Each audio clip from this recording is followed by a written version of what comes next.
আজকে আমরা ক্লাস 10-এর কোষে দেখি 4 এই 3-এর দাগের অঙ্কটা করব। 3, 4 এবং 5।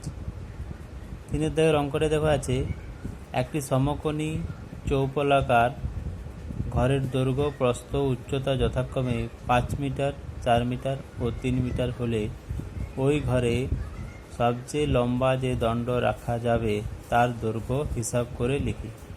তাহলে এই অঙ্কটা করার জন্য প্রথমে আমরা আগে একটা সমকোণী চৌপলের চিত্র এইভাবে অঙ্কন করে নেব। এরপর দেখো এখানে দেওয়া আছে দৈর্ঘ্য 5 মিটার, প্রস্থ 4 মিটার এবং উচ্চতা 3 মিটার।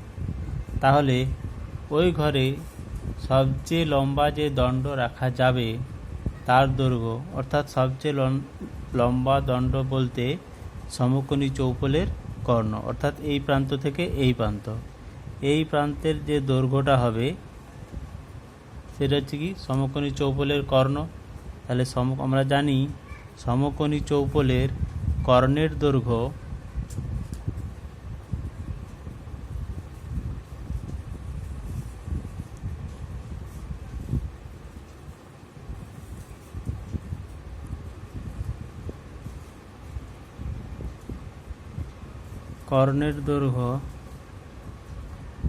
সমান রুট দৈর্ঘ্য স্কোয়ার প্লাস প্রস্থ স্কোয়ার প্লাস উচ্চতার স্কোয়ার। তাহলে এখানে আমরা এরপর মানগুলো বসাবো। দৈর্ঘ্য কত দেওয়া আছে? দৈর্ঘ্য দেওয়া আছে 5, প্রস্থ 4 এবং উচ্চতা 3।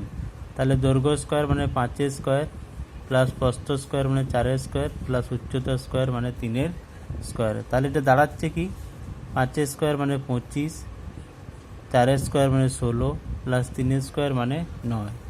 তাহলে এর মান দাঁড়াবে কত? 25 আর 16 প্লাস 9 মানে হচ্ছে রুট 50। রুট 50 মানে হচ্ছে 5√2 মিটার। তাহলে এখানে যে প্রশ্নটা যে চেয়েছে সবচেয়ে লম্বা যে দণ্ড রাখা যাবে তার দৈর্ঘ্য, তাহলে তার দৈর্ঘ্য হবে 5√2 মিটার। এটা হবে এই 3 নম্বর প্রশ্নের উত্তর। এরপর দেখো 4-এর দাগে যে প্রশ্নটা আছে দেখো, একটি ঘনকের একটি তলের ক্ষেত্রফল 64 বর্গমিটার হলে ঘনকটির আয়তন হিসাব করি। তাহলে ঘনকের একটি তলের ক্ষেত্রফল দেওয়া আছে, তাহলে ঘনকের তলের ক্ষেত্রফল আমরা সূত্র জানি। ঘনকের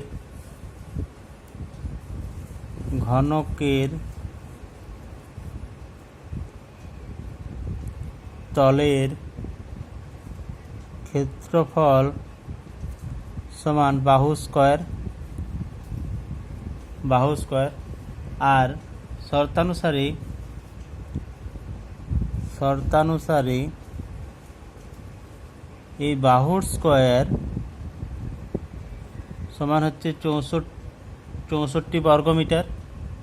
বাহুর স্কোয়ার সমান হচ্ছে 64 বর্গমিটার। তাহলে অতএব বাহু সমান রুট 64 মানে 8 মিটার।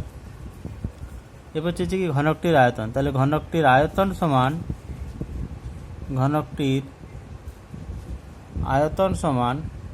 বাহুর কিউব সমান হচ্ছে কত? বাহুর মান কত? 8। তাহলে বাহুর কিউব মানে 8 গুণিত 8 গুণিত 8 মানে 8 8 64, 64 গুণিত 8 মানে 512 ঘন মিটার।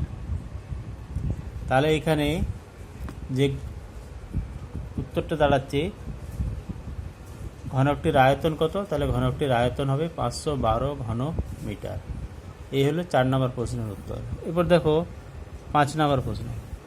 5 নম্বর প্রশ্নে বলেছে, আমাদের বকুলতলা গ্রামে 2 মিটার চওড়া এবং 8 ডেসিমিটার গভীর একটি খাল কাটা হয়েছে।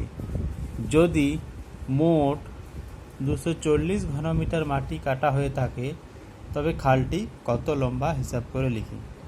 এই অঙ্কটাতে দেখো চওড়া দেওয়া আছে 2 মিটার এবং গভীরতা দেওয়া আছে 8 ডেসিমিটার। তাহলে এই দুটোকে একই এককে করে নিতে হবে, অর্থাৎ গভীরতা ডেসিমিটারকে আমাদেরকে প্রথমে মিটারে করে নিতে হবে।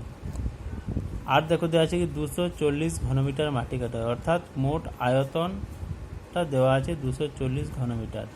তাহলে আমাদের এখানে আমরা জানি যে সমকোণী চৌবলের আয়তন সমান দৈর্ঘ্য গুণিত প্রস্থ গুণিত উচ্চতা। এই দৈর্ঘ্য গুণিত প্রস্থ গুণিত উচ্চতা সমান হবে 240। সেখান থেকে আমরা কত মিটার লম্বা সেটা আমরা পেয়ে যাব। তাহলে আমরা অঙ্কটা করছি।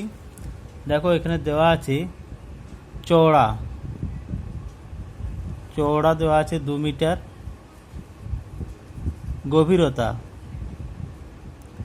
গভীরতা দেওয়া আছে 8 ডেসিমিটার। তাহলে 8 ডেসিমিটার, আমরা জানি ডেসিমিটারকে মিটারে করতে হবে, তাহলে kilometre, hectometre, decametre, metre, decimetre, মিটারের পরে ডেসিমিটার। তাহলে ডেসিমিটার থেকে মিটারে করতে হলে কী করতে হবে, 8 10 দিয়ে ভাগ করতে হবে। তাহলে 8 10 মিটার। আর কত মিটার লম্বা, তাহলে আমরা লম্বাটা ধরে নেব, ধরি x মিটার লম্বা বা খালটি x মিটার লম্বা। তাহলে শর্তানুসারে